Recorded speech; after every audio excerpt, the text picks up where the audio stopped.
In this problem, we're going to take a look at a few examples of hydroboration-oxidation. And for this, we're not going to look at the mechanism. We're just going to think a little bit about what's going on here and the products that we get. So, a couple things to keep in mind. The hydroboration step is anti-Markovnikov.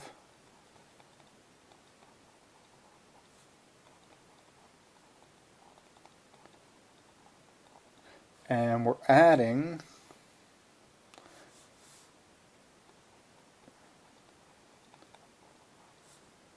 hydrogen and OH across either a double bond or a triple bond. Because it's anti-Markovnikov addition, in this case, the OH is going to go to the less substituted side. And the hydrogen is going to go to the more substituted side. So we'll look at this first example.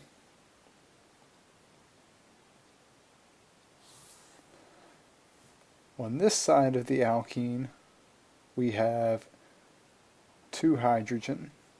On this side of the alkene, we have 1 hydrogen and 1 alkyl group. So if we're adding H and OH, the OH goes to the less substituted side where there's 2 hydrogen. The H goes to the more substituted side. So the product for this reaction, we go from this 3-carbon alkene to a 3-carbon alkane. We get an OH here, and we add an H on this carbon. Of course, we don't really need to draw that other hydrogen in, so we can draw just this 1 propanol as the product. So when hydroborating and oxidizing alkenes, we get alcohol products.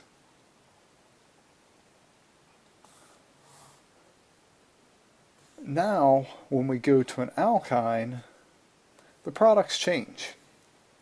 And it has to do with a change in the mechanism. So the first main step is the same. We add H to the more substituted side, OH to the less substituted side. In this case, we have 1 hydrogen on this side and 0 hydrogen on this side. So we're adding OH here, H here. The difference is, in this first step, we go from an alkyne to an alkene. So here's our alkene. We get the OH here. Now here's a key part of this reaction. We end up with an enol.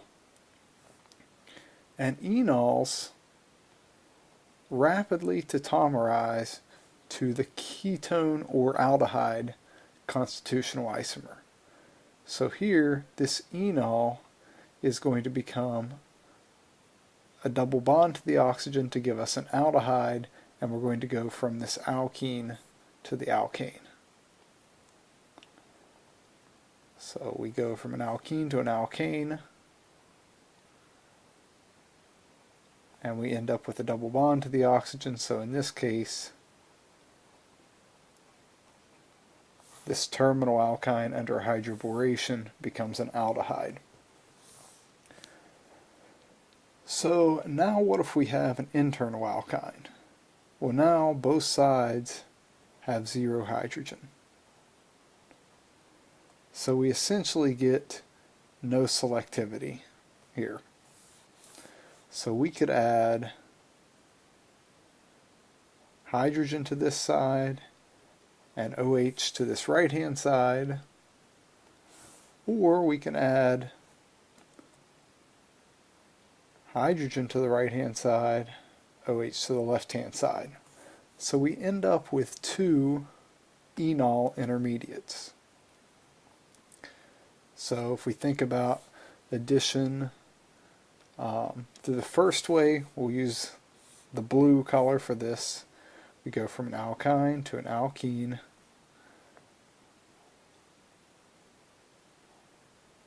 Okay, there's our methyl and ethyl groups coming off the alkene, as well as our OH that got added to this side.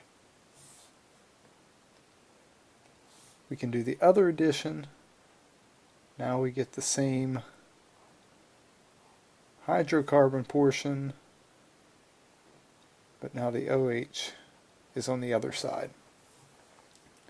So we get these two products, and both of these will tautomerize. So this red one will tautomerize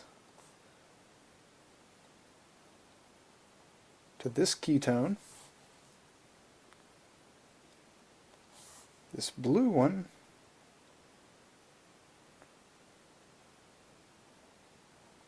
will tautomerize to this ketone.